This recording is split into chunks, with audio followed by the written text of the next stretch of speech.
How's it, guys? This is Dayvy FPL and welcome back to another Fantasy Premier League video here on my channel. Now this is going to be a little bit of a continuation onto the little draft series that we've been going over. This is going to be the differential draft or drafts. I covered two drafts in this video. Basically going over what I think are the best differentials that you can get in the game currently. So, firstly, just a little bit of a reminder about our community league, Dayvy vs the World. Thanks to those of you who have joined, but if you want to join, the code is BDFI35. Now, what is a differential? We're going to be going over kind of the definition as per the book here. The dictionary says of or relating to difference or diversity. And basically what this translates to in the game of FPL is basically a low-owned player. It's all about ownership, so if you go on a player and look at the information, you can see it's either called teams selected by or just ownership, and that is a percentage that tells you what teams this player is currently in. Now, this varies according to your own discretion about what percentage you believe to be a differential.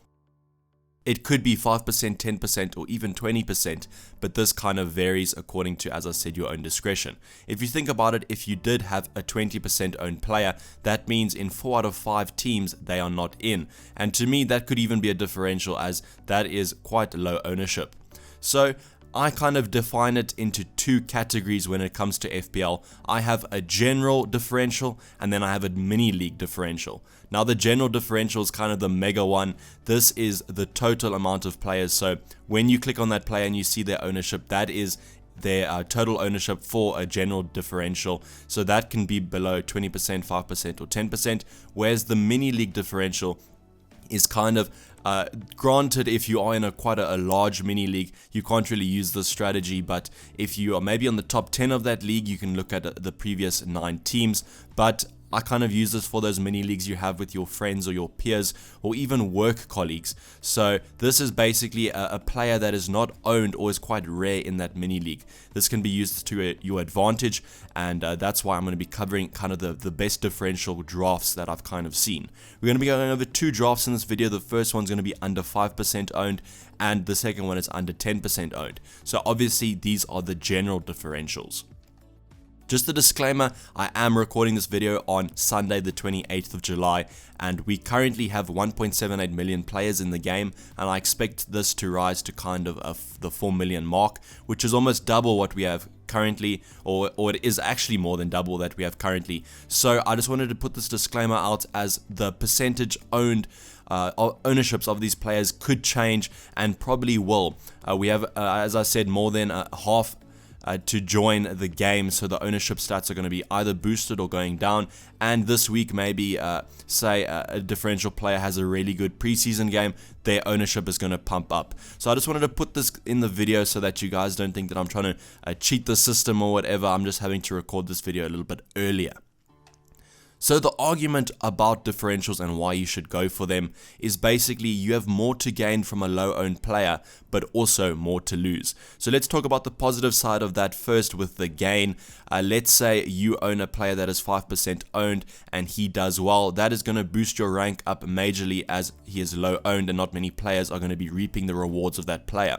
However, if you go for too many differentials and some of the big hitters like the Salahs and the Sterlings kind of go and get hat-tricks and you don't own them, then you're going to take major rank drops, unfortunately. So that's, you basically have to try and find the perfect balance between differentials and high ownership players.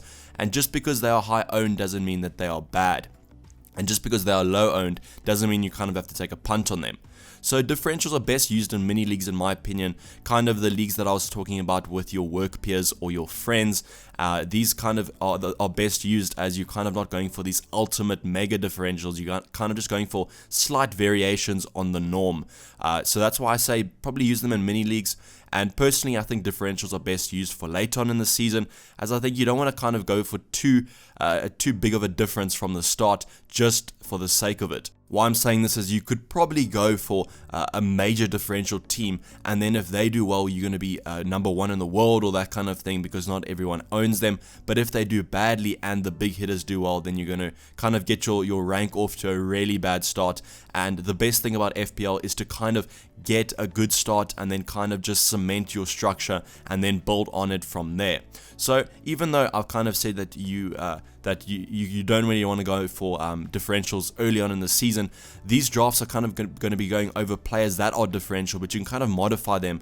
There's a lot of money left in the bank with a lot of these drafts, so kind of just put your big hitters in and then vary it with some of these players if you want to get that fine-tuned balance.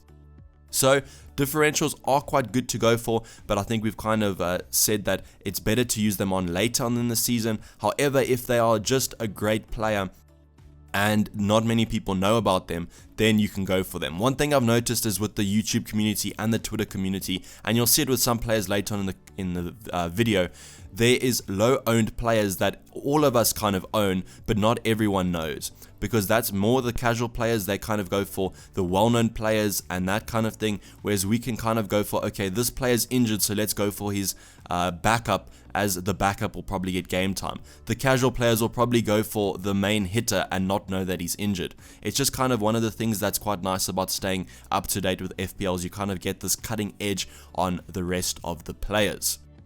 So, as I said in the intro, we're going to be going over 2 drafts today. The first one is going to be under 5% owned.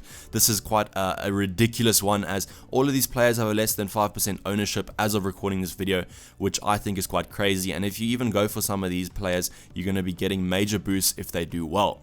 One thing to note as well is a lot of these players are quite well known to us, but they are quite low owned, as I just think people are not favoring them and kind of going for the Liverpool and Man City options. You'll see we have a couple of Man City and Liverpool options, but most of the Liverpool and Man City options are kind of up there with the 40% owned players, so that is quite a lot of ownership. Starting in goal, we have the combo of Heaton and Pope. Both these players are under 5% owned.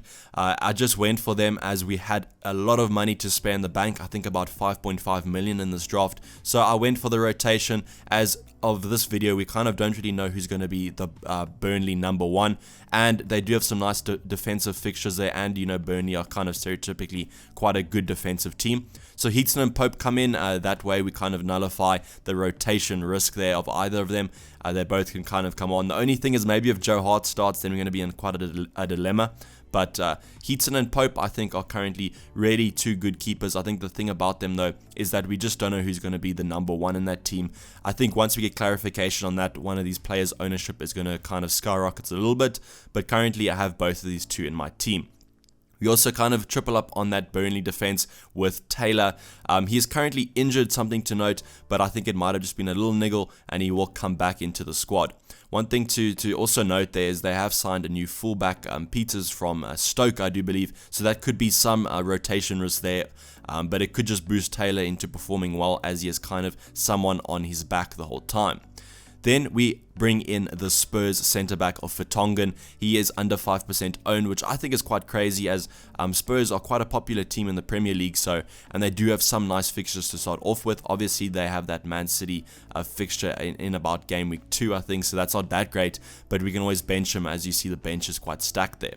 So Vertonghen comes in the squad as a kind of a top 6 side that is probably going to get quite a couple clean sheets, so I went for him. Then we have Luke Shaw, which is surprising for me. I think everyone's kind of just latched onto Aaron Wan-Bissaka. As you know, Manchester United are a massively supported squad, so their players are usually quite high owned. You can see this with Wan-Bissaka, as I think he's probably about the 3rd most owned player in the FPL game currently. He's a great option, but Luke Shaw is also a good one. You kind of rallying on Manchester United clean sheets there if you're going to be bringing in Wan-Bissaka, so you might as well bring Luke Shaw in as an alternative. He comes in with that starting fixture against Chelsea, which isn't the best, but he could provide some attacking returns in that one. Luke Shaw kind of cemented his place last season. I don't really think that Manchester United have that many fullbacks, especially with Valencia, who's kind of been struggling with injury. So Luke Shaw comes in and fills that left back position for them, and did have quite a good season last year, although he came under some disapproval from some fans last season, but I think he overall was quite a solid left back. Then we have Coleman, who I've been singing his praises over my last couple draft videos. He comes in cheaper than Lucas Digne, but I guess he offers a little bit less threat as he's not on set pieces. But Coleman's still a great option. He ended the season very well with, I think, even a points per game ratio higher than Lucas Digne. So another option to kind of look for. I was really surprised to see that he was under 5% owned, as his counterpart Lucas Digne is quite well owned currently. So could go for Coleman if you kind of want to free up some funds a little bit over his teammate, but even a great option to have in your team, even if you're not trying to cover that Everton clean sheet. Then moving into midfield, where it kind of varies a lot, we have Andros Townsend from Crystal Palace. He's kind of the main man, in my opinion, in that Crystal Palace squad. Obviously, Zaha has not been playing in preseason, so that's why I've been saying that. But Townsend always gets in really good positions, and he scores quite a lot of wonder goals, to be honest. So you could go for Townsend. He has some overall good stats, and I think currently he's playing on the wing for Crystal Palace, but you can easily move him to that centre forward spot. I think he did play a couple games there last season, but as I said, main man for Crystal Palace. So if you think that Crystal Palace are going to do well, then you can probably bring him in your team.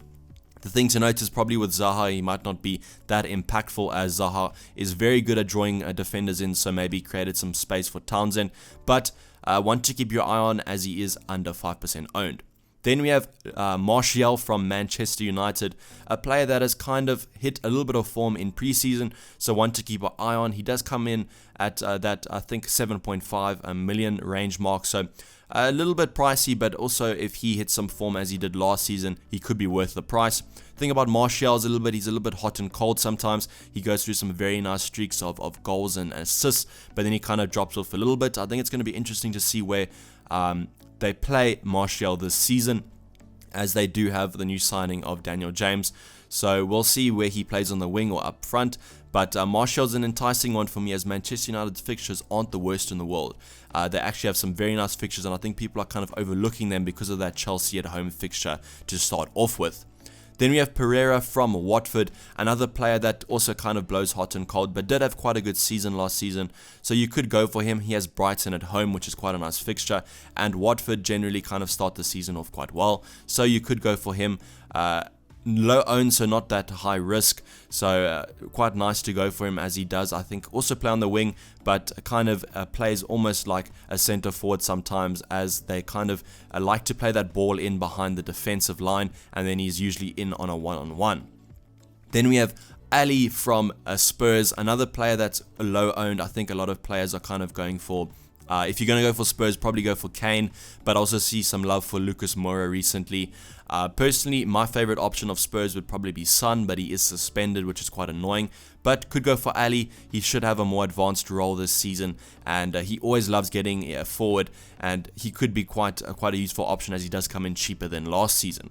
Then up front, we have Jesus and Giroud. Now, Giroud, just a disclaimer about Giroud, you can kind of sub in any Chelsea striker in his position, as currently it looks like maybe Tammy Abrahams will win that spot. But my personal favorite would be Giroud, but people have been saying that Chelsea's style of play with Frank Lampard doesn't really suit Giroud, so maybe you could sub in another player there, but that's what I just wanted to say about Giroud. You can kind of sub in whoever, because they're all the same price. But with Jesus, I think he'll be getting more minutes this season, and he always comes on and loves to score goals, so I have him in my team here if you kind of want to go for a risk over the generic options of Man City, of Aguero and Sterling. Just a little bit of a fun pick there, as it will be interesting to see if he does actually win that centre forward spot, to kind of see what happens there with that lineup. But I've also opted for Giroud, as Chelsea have some nice fixtures, and I think any top 6 striker coming in at 7 million is worth a punt. In my opinion, I think I would probably go for them, but I just don't know who's going to be their number one, so that's kind of holding me off a little bit. Then on the bench, we have another Chelsea player, Willian. If you kind of want to go for a low-owned Chelsea player that is kind of probably guaranteed to start, you can go for Willian. I think that he will probably play most games, and he is still a really good player. I think that he's just had a little bit of tough time at Chelsea over the past seasons, so you could go for him. And then we have Emerson, which is another interesting one to see, as Frank Lampard has come out and said that Emerson should be the starting left back, but Alonso is always in the wings there, and could win his spot back. But Emerson comes in quite a lot cheaper than the other Chelsea defenders at 5.5, so I'm hoping that he kind of wins that spot, and he could be an option for us in defense. Then we have Haller, who has recently signed the record signing for West Ham. An interesting one for me, as I think that he could do very well in the Premier League. It is going to be quite interesting to see how West Ham get on. If West Ham get on some form and are playing some nice football, then I think that he is an enticing one to bring in. He does come in at 7.5, which is a weird price. I did cover him in the previous best signings video, so you can go watch that one if you want more information. So next up, we have our under 10% owned squad. This squad offers a little bit more variation, as we are kind of almost, it's not like we're increasing the budget, but we're kind of increasing the scope of our kind of constraint on the squad. So with 10%, you can see we've been able to bring quite a lot of new players in and different players. I've kind of gone for variation here, as I didn't want to make this draft too similar to the last one. So starting off in goal, we have Fabianski, and then I just have Woodman on the bench, as he is a cheap 4 million keeper, and I didn't really want to put Button on the bench, as he is quite high owned. So Woodman just comes in as a bench fodder and probably won't play at all. Fabianski comes in at 5 million, an increased price from last season, but Fabianski loves to make saves. He's one of those keepers that's always racking up the save points, so you could opt for him. I'm kind of hoping for save points with that first fixture against Man City at home, which is not the best. It's probably the worst fixture, to be honest, so expecting Fabianski to concede there, but hopefully he can get quite a couple save points. Then we have Zinchenko, one that this is kind of what I was talking about, where everyone in the FPL community kind of has this player, but when you look at his overall ownership, he is low owned, under 10%. So it's going to be interesting to see with the whole Mendy situation if he does not come back. As of releasing this video, you probably could have the most news in the world, and kind of Zinchenko could have been booted out there, and Mendy could be back in training or something like that. But as of recording this video, Zinchenko looks like he is going to be playing that spot in that fullback position. So very enticing option, as he does come in a lot cheaper than other Man City options. So currently he is in my squad. Then we have Chilwell, who I've gone over with the best defenders in my last video. So Chilwell, I like the look of him. The only thing is the fixtures aren't the best, but as I said in that video, you're kind of hoping for some attacking returns with Chilwell, and I think that Leicester are going to do well this season, so he is an enticing option. Then we have Coleman again and Taylor, who I'm not going to talk about as I've already spoken about them. And then we have Richarlison in midfield there. I've gone for him over Siggy, as he is low owned. And the thing that's interesting for me about Richarlison is if there's talks about Everton wanting to sign Wilfried Zaha, and they've kind of offered Tosun in that deal. So that kind of points to me that Richarlison will play up front, and that is where Richarlison loves to score points. I remember when he was playing up front, he was a great option, and when he got moved to the wing, you kind of saw a dip in his points. So I'm hoping that Richarlison kind of wins that spot up front, and that he could be a viable option for us, especially with Everton's nice fixture. Then we have Tielemans from Leicester. I've been talking about those nice Leicester fixtures. And we have the midfielder in here, recently signed a permanent deal for them and comes in under that 10% ownership. You could go for him or someone like Perez, or stretch the budget a little bit and go for Maddison. But I've opted for Tielemans here due to his ownership. He is very low owned, and he did have very nice stats towards the end of the season, so one on my watch list. Then we have Christian Eriksen. I've kind of swapped Ali out for Eriksen here, as Eriksen, if he is low owned, that is quite strange for me, as he always is kind of in the points there and kind of pulls the strings for that Spurs side. But as I said, they're probably going for other Spurs players like Kane and that kind of thing. So Eriksen comes in here low owned and has some nice starting fixtures, although Spurs fixtures aren't the best, but always is in the points there, as I said, on set pieces and that kind of thing. The thing that I've kind of gone for with Eriksen is, because of their new signings this season, I think they've signed a CDM, so hopefully that pushes Eriksen a little bit more up, and then we can kind of have a nice attacking option from him again, as last season he was kind of sitting a little bit deep for my liking. Going into the forward line, we have Origi and Firmino, the Liverpool double up. Firmino kind of almost guaranteed to start. I know that he's returning to training tomorrow, so he could be a viable option, but I've also gone for Origi, as it looks like Mane is going to be missing the start of the season. So you could go for a little bit of a cheeky punt with Origi there. And then leading the line is Lacazette.